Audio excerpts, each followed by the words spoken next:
By all means, this is no hate on the brand, but this is just something that I've noticed about Canon. See, Canon has had really great camera bodies and lenses over the years, and even to this day, they do have really great cameras and lenses. But despite all the nice camera and lenses, I genuinely don't know people that shoot with Canon unless you're an ambassador like Sam Newton, Short Stash, and of course Peter McKinnon. And with that being said, their fan base, like Peter McKinnon's fan base, I see them shoot Canon mainly, and that's perfectly fine. There's nothing wrong with that, but that's the people that I see shooting with Canon and spending all that money on it, regardless of their status as a photographer. And I guess the other people that I see are the people that are holding on to their 5D Mark IIIs and everything like that, and the kind of like mom portrait photographers that I tend to stumble upon a lot when I'm out shooting. And there's nothing wrong with that in general. It's just something that I've noticed as an observation, that as much as Canon wants to claim that they have a really good market share in photography and everything, I genuinely don't really stumble upon people that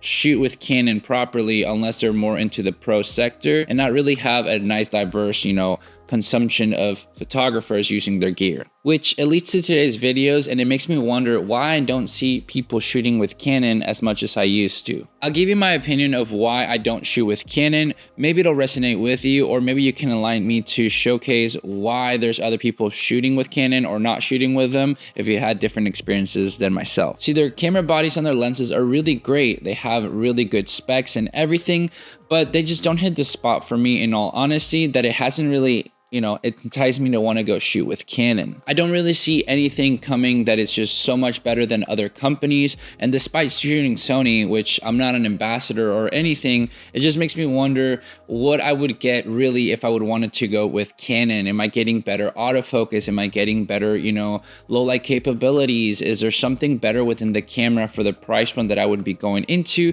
that would just makes more sense than what I currently have? But looking into their camera bodies and lenses, the price point just doesn't make sense to me. Their Canon R5 and C or whatever is like $3,800, which is supposed to be kind of an equivalent of the R5 of the Sony line and maybe the A1 to a certain degree, but A1 I guess is more expensive, so I'll give Canon a little checkpoint on that. But I'm not feeling like I'm getting something extraordinary.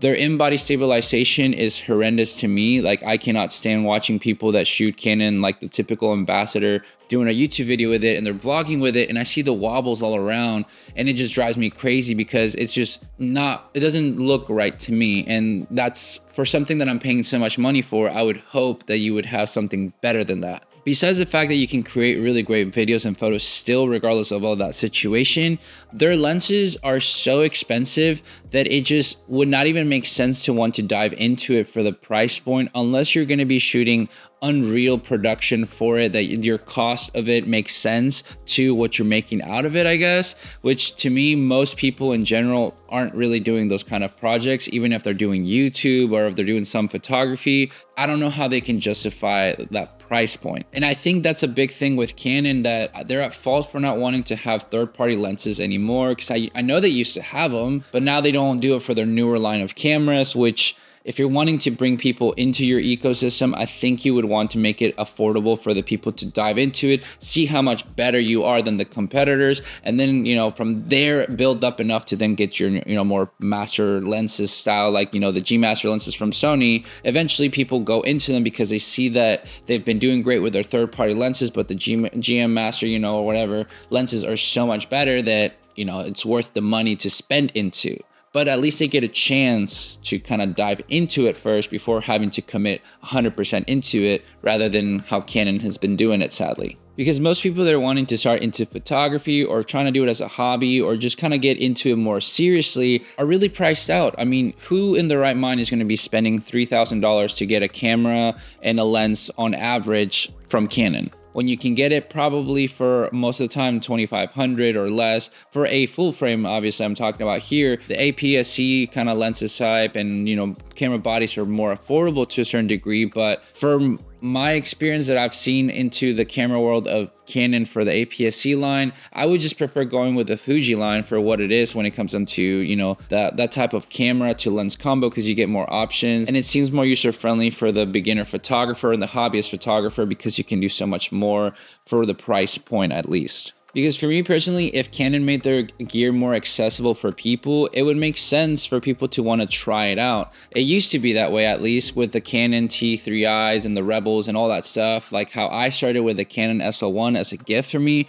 I started doing photography that way until I got it stolen. And then I had to see how much their newer cameras were going for and what would make sense for me longevity wise if I was going to invest that kind of money. And I landed with Sony because of that. I got their A6000 at the time, which I got the kit lens and the camera for $450. And then I was able to get here some APS-C lenses that were like in the couple hundred of dollars. So, I mean, it just made me want to dive into the ecosystem until eventually I started going full frame and get to where I am today with the gear that I have. And even with the gear that I have today, my Tamron 20-40 is only $700. My 35 to 150 was like $1,800. So you can get a lot of good glass for a more reasonable price despite of it being for full frame.